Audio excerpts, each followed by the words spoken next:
avec vous, secrétaire général de l'ensemble des étudiants au niveau du campus de Kaolack.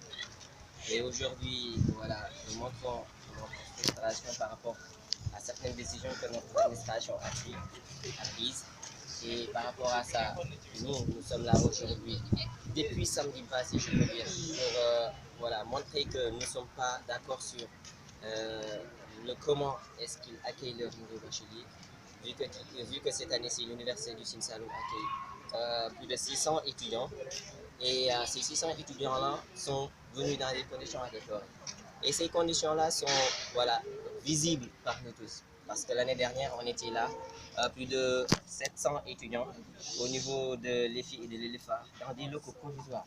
Ils nous abritent dans des locaux provisoires où il n'y a même pas d'assez de salles de classe pour contenir le nombre d'étudiants qu'il y avait l'année dernière.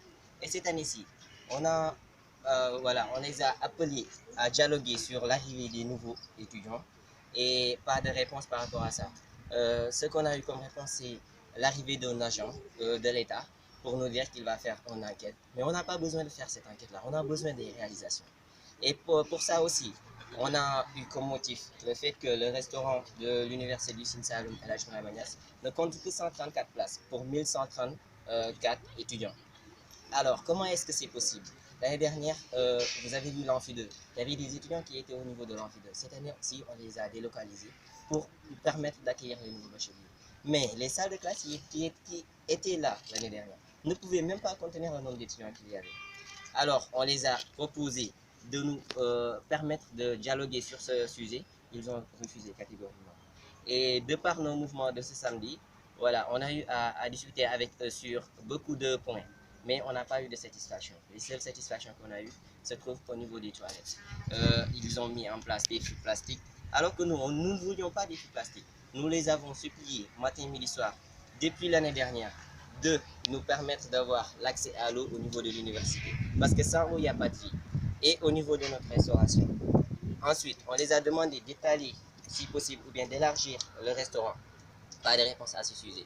Tantôt on nous dit que c'est Coud qui va gérer ça, tantôt on nous dit que c'est l'administration qui va gérer ça. Est-ce que vous avez déposé Oui, on avait déjà déposé notre plateforme revendicative. Ensuite, on a déposé des préavis de grève sans réponse. Ensuite, on a déposé un avis de grève avec des mouvements. Et le grève s'était lancé sur l'aspect Vous avez déposé à quel institut? au niveau de l'administration, au niveau du rectorat. On l'a déposé au niveau des rectorats. Et nous sommes en manque d'informations parce que les étudiants de l'Université du Sine Saloum ne sont pas considérés comme les étudiants. Tantôt, on nous dit que voilà, il va falloir que vous vous référiez aux autres universités. Si ça ne les arrange pas, tantôt ils nous disent que vous n'êtes pas les autres universités. Par rapport aux affrontements que vous avez eu Par rapport aux affrontements, j'aimerais tout justement dire que ça fait plus d'une semaine qu'on court derrière eux. Et ce qu'ils nous disent, c'est que vous êtes trop pacifique, vous n'aurez rien avec ça. Si les administrateurs nous disent que nous sommes trop pacifiques, alors nous, étudiants, qu'est-ce que nous devons faire? Nous savons très bien que la violence ne règle pas tout.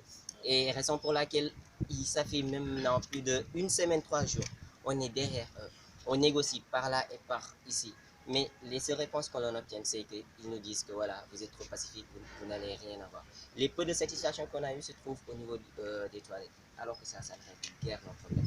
Parce qu'il y a des salles de classe qui ne sont pas encore équipées. Il y a l'autoroute ici, la route nationale ici. Et nous avons vu que la route nationale n'a pas de douane. Alors qu'hier même nuit, il y avait un accident. Jusqu'à présent, on ne parvient même pas à savoir si c'est un étudiant ou bien si c'est un autre individu. Ce qui nous amène aujourd'hui à brandir notre colère, à les dire que ça fait maintenant plus d'une année qu'on court derrière eux. Et nous réclamons tout simplement qu'ils nous mettent dans des conditions à étudier. Et s'ils nous mettent dans ces conditions-là, nous sommes prêts parce que l'année dernière, nous disons que nous avons fait plus de 90% de réussite. Mais ces 90% de réussite ont été fruits d'un dur travail. Et ce dur travail-là, ça nous revient de quoi? Ça les revient de quoi? Mais cette année-ci, nous voulions faire plus.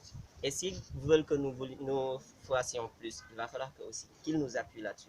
Mais pas à nous promettre. Nous ne voulions pas de promesses, nous voulions des réalisations.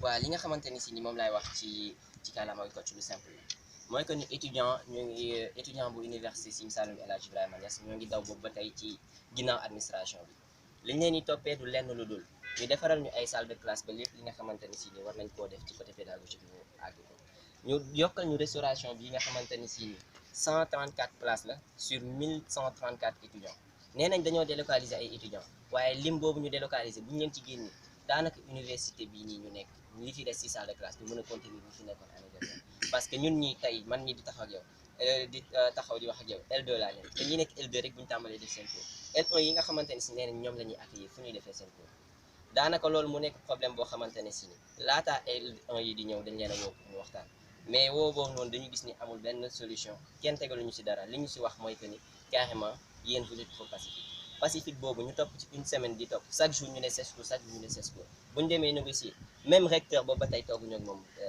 gis ko nee nañ dafa jàpp mais dafa jàpp ñi ko fi teewal heure bu ñu toogee même promesse lañ leen di wax même promesse yi mooy lan que ni kat li ngeen ñu wax ni dinañ ko soumettre kii dinañ ko soumettre kii ñun soxla ñu soumettre ko kenn li ñu est-ce que bëgg déposé wuñu préavis de grève? waaw déposé nañ préavis de grève njëkk nañoo déposé benn plateforme revendicative def ñu suñu notifié biñ déposé loolu ñu indil ñu benn agent boo xamante ne si nee nañ moom mooy def enquête agent état la ñun ñu ne leen carrément ñun recteur lañ bëggoon a gis pour waxtaan ak moom ci naka la ñuy accueillir suñuy rakk yi fi war a ñëw ñu ne ñu déedéet agent bi li ñuy indi mooy def enquête ñu def enquête gisuñu dara bu ngeen seetloo lii nii si ginnaaw dañ ko ragé nee nañ dañ fi waroon def chapiteau bi boobu ba tey ñu ngi koy xaar te à chaque fois bu ñuy dugg ci réseau bi dañuy am problème ku war a dugg 8 heures doo mën a def ko léegi loolu ñoom ñëpp ñu boole ko ci biñ déposé loolu ñu dugal suñu préavis de grève kenn faalewuñu ñu dugal avis de grève ñu tàmbali di ñu woo nañu fi dimanche woo nañu fi lundi ñu tàmbali di dem négociation mais négociation yi ça reste en vain parce que lépp li ñu lay wax mooy que ni defalal nañ leen douche bi ñun soxla ñu douche bi baax na naam te liñ fi def mooy ay fii yooyu noonu ñun bu ñu joxoon suñu subvention bi nga xamante ne si boobu ba tey ñu leen ciy topp ñun amical bi nga xamante ne si moo représenté dina ko def. gis nañu grève bi tax ngeen jàmmaarloo ñu ak takk der béyti na ba fi nekk nii. waaw métti na trop étudiants yëpp fi mu toll nii am na ñu si jàpp am na ñu si yóbbu dañu leen waxoon ni carrément nous sommes pacifiques étudiants yi nekk ci université Sine Saloum El Hadj Ibrahima Niass maanaam ñoom du ñu dox ci violence lépp li nga xamante ne si ñoo ngi ko doon revendiquer dañ bëgg ñu wuyu ñu si waaye démb ci guddi dafa am koo xamante ne si ni oto da koo fël te du doon loo xamante ne si njëlbeen bi la parce que yàgg na fee am daaw élèves yi nga xamante ne si ñoo nekk ci école franco-arabe yi ñëw nañu ñun fekk ñu ñuy def pour ñun étudiants yi ñu génnee ñu pour lan pour ñu defaral leen doo daan parce que seen mbokk élèves lañu rayoon foofu noonu tey à chaque fois dañuy bàyyi ba dara xew ñu ñëw di kii ñun démb bi loolu amee yàgg nañ leen a topp suñu première grève dañu ñëwoon carrément ne leen nañ ñu defal doo daan yi parce que doo daan yi kat ñun mooy suñu sécurité pour ñuy ji parce que étudiants yu bëri ci ginnaaw université bi lañ bëgg mais faale wuñ ñu loolu bokk na ci li nga xamante ne si ni ñoo ngi ko doon xeex ak côté pédagogie ndax salle de classe yi nga xamante ne si ñoo ngi fi mënul contribuer nombre d'étudiants yi sànq maa ngi ko doon wax 1134 étudiants ñoo fi nekk si salle de classe yoo xamante ne si ni 5 salles de classe la te ñaar yi équipé wuñu ko ñu ne leen carrément nañu équipé salle de classe yi ndax sëgam ñun la ñuy indi ci abri provisoire di nangu kon bañu ñu jaar nañu defaral fii bakaraa ñu defaral suñu université bu ñu mënta defaral fii nag ñu defaral ñu suñu université bi ñu dem xam ni foofu la grève bi day continuer wala. grève bi day continuer lépp lu mu laaj dinañ ko ci def parce que tey dañu ñëwoon def pacifique taxaw baare tali bi pour état bi dégguñu parce que sëgam administrateurs yi ñoom ñoo ñuy wax carrément que ni état bi dégguñu kenn dégguñu suñu grève dafa ñàkk fayda sëgam ñoom ñi nga xamante ne si ñoo ñu war a fompal suñuy rongoñ heure bu ñu jooyee faale wuñu ñun tey ñu génn taxaw ci tali bi waaye jàpp nañu taxaw nañu baaraw leen tali bi dañ cee boole taal bu ko wala. dañ cee boole taal puno juste pour wan leen ni carrément ñun dañu mer par rapport ak ñoom seen décision. dafa am ay étudiants yi ñu jàpp. am nay étudiants yu ñu jàpp nañ ci suma jumul ñetti étudiants jàppagum nañ leen mais étudiants yooyu ñu jàpp dinañ leen wax ni carrément bu lu mu guddi dinañ dellu seen kër parce que ñun violence tax ñoo jóg taxaw nañ di négocier ak seen commandant la xaw ma lu mu doon mais biñ taxawee di négocier ak moom dañu jékki saa gis lacrymogène yi di tàj carrément ñun pacifique moo ñu yëkkati taxawoon nañ pour négocier pour dégager li nga xamante ni si moom lañ defoon ci tali bi pour oto yi mën a jàll carrément ñu yëg ni ñëpp yëg nañ ñu waaye biñ taxawee loolu dañu gis ni ñoom ñoo tàmbali ñun nag daw ñu dara lépp li nga xamante ni si ñoo ngi ciy def dañ ciy am bien rek dañoo jàpp ne yéen da ngeen def seen point de presse ci kaw tali. ñun li ñu bëggoon mooy que ni média bi nga xamante ne si dañ leen woowoon 10 heures bu ñu ñëwoon ñu jël carrément que ni wane ni carrément ñun kat sës nañ ci lépp loo xamante ne si ñu ngi leen koy laaj mais tamit sës nañ ci lépp loo xamante ne si ñu ngi siy dawloo ñun soxlaatu ñuy dawloo ñuy soxla ñu réaliser. côté sécurité ndax université bi ku gis ak fi mu nekkee ndax est-ce que am na sécurité.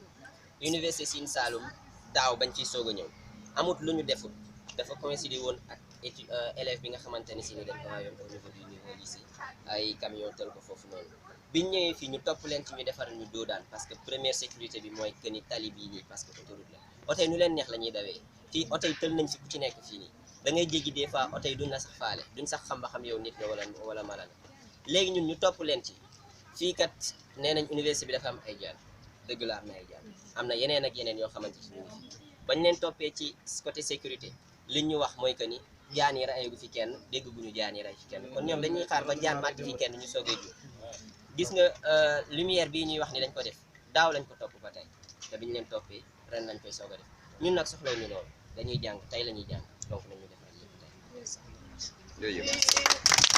Merci, cher.